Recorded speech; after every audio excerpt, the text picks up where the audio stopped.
وہ جو OIC وزرائے خارجہ پالیسی کشمیر پہ ہونے جا رہا ہے اجلاس 23 مارچ کو، یہ 3 ہمارے سوالوں کے سمپل جواب ہیں.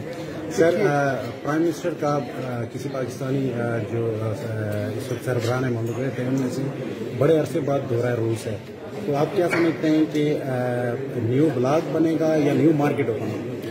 دیکھیے، بلاک بنانا ہمارا مقصد نہیں ہے. ہم بلاک پالیٹکس کا اور اس مینٹلٹی کا حصہ نہیں بننے جا رہے. روس اس خطے کا اہم ملک ہے اور روس کا افغانستان میں وہاں کے امن استحکام میں اپنا کردار ہے. ہم چاہتے ہیں کہ ہم مل کر اس ریجن کی خوشحالی کے لیے، ترقی کے لیے ایسے پروجیکٹس کو آگے لے کر آئے جس سے ان کو فائدہ ہو، ہمارے خطے کو فائدہ ہو، پاکستان کو فائدہ ہو. جیسے کہ north south gas pipeline کا ہمارا پلان ہے، جس میں روس انویسٹ کر سکتا ہے، ٹیکنالوجی دے سکتا ہے، اور اس سے پاکستان کو فائدہ ہوگا.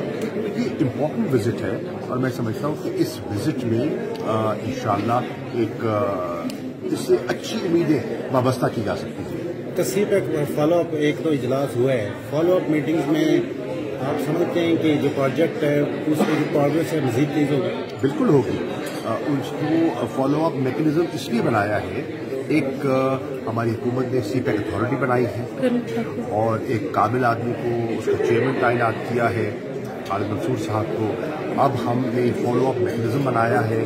وزیر اعظم فالو اپ میٹنگز خود لے رہے ہیں اور انشاءاللہ اینڈ آف مارچ جو ہے میں پھر چین جاؤں گا تاکہ وہ فالو اپ میکینزم کو ہم آگے لے کے چلیں. اور انشاءاللہ سی پیک کی رفتار جیسے جیسے کووڈ جو ہے وہ اس پر غلبہ ہم پائیں گے، آپ دیکھیں گے کہ سی پیک کی رفتار میں اور تیزی آ جائے گی اور فیز 2 جو ہے وہ آگے بڑھنا شروع ہو جائے گا. اچھا سر، 23 مارچ کا جو اجلاس ہے OIC وزرائے خارجہ کونسل کا پاکستان میں، اپوزیشن نے بھی اسی دوران اپنا احتجاج رکھا ہے، آپ بات کریں گے ان سے کہ لینڈ آرڈر سچویشن کریٹ نہ کی جائے؟ جی، 22 اور 23 مارچ کو 48واں سیشن ہو رہا ہے کاؤنسل آف فارن منسٹرز کا OIC کا.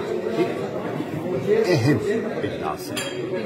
اگر کشمیر کو دیکھیں، فلسطین کو دیکھیں، اسلاموفوبیا کو دیکھیں، جو مختلف چیلنجز ہیں امہ کو، اس پر تبادلہ خیال ہونا ہے. پاکستان کا ایک پوری دنیا میں ایک امیج بنے گا.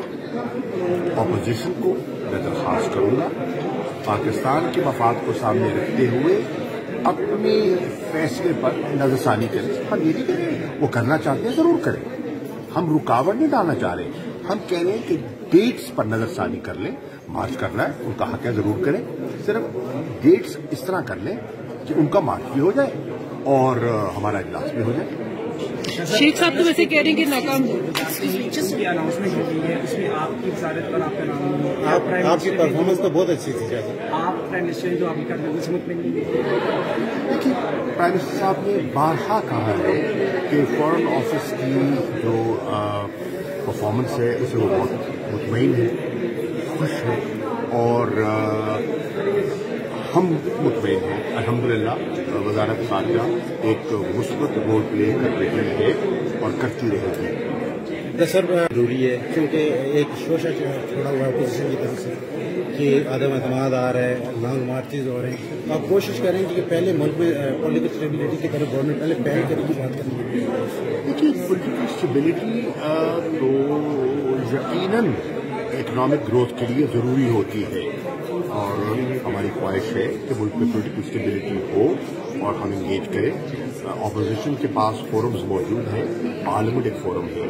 جو ان کی ایشوز ہیں، جو ان کی تشویش ہے، جو ان کے مطالبات ہیں، وہ ایک آئینی فورم دستیاب ہے اور وہ ہے پارلیمنٹ. اس فورم کو انہیں استعمال کرنا چاہیے. سڑکوں پہ نکلنے سے مسئلے حل نہیں ہوتے، سلجھتے نہیں ہیں. وہ اگر مسئلہ سلجھانا چاہتے ہیں تو سلجھ نہیں پائے گا، البتہ الجھانا چاہتے ہیں تو الجھ سکتا ہے. تو صرف جا رہا ہے یا تیاری کی جا رہی ہے تحریک عدم اعتماد کی، یہ کامیاب ہوگی؟ دیکھیے، پہلے بھی کوششیں ہوتی رہی ہیں، کامیاب نہیں ہوئی. میں سمجھتا ہوں کہ ابھی جو رابطے کیے گئے، چاہے مسلم لیگ کاف سے کیے گئے یا MQM پاکستان سے کیے گئے یا ہمارے جو تیسرے حلیف ہیں BAP ان سے کیے گئے، ان میں اپوزیشن کو زیادہ پذیرائی نہیں ملی. ملنا ملانا تو ہوتا رہتا ہے, اس پہ کوئی اعتراض کی بات بھی نہیں ہے, لیکن میں نہیں سمجھتا کہ انہیں کامیابی مل سکتی.